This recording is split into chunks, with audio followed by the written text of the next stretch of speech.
রামনবমীর আগে সর্বত্র সাজো সাজো রব কলকাতা সহ রাজ্য জুড়ে।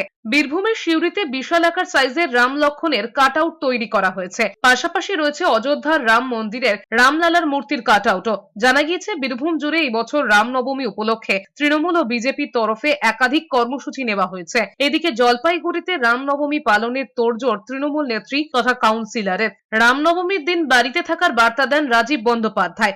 ওদের পাতা ফাঁদে রাস্তায় নামতে হবে না, বাড়ি বসে ধর্ম পালন করুন। এদিকে আদালতে ঝুলে রইল রামনবমী শোভাযাত্রার রুট মামলা। অগত্যা প্রশাসনের রুটেই শোভাযাত্রা করার সিদ্ধান্ত নিয়েছে বিশ্ব হিন্দু পরিষদ ও বজরং দল। মহামান্য হাইকোর্ট আমাদের এই বিষয়টাকে আপাতত ওই পেন্ডিং রেখেছেন, তাই আমরা এখন সুশৃঙ্খলভাবে শৃঙ্খলাবদ্ধভাবে মহামান্য হাইকোর্টের আদেশকে মাথায় রেখে একদম শৃঙ্খলাবদ্ধভাবেই ওই ঘুরপথে যেটা নির্দেশ দিয়েছেন উনি সেই পথেই আমরা আমাদের র্যালি নিয়ে যাব।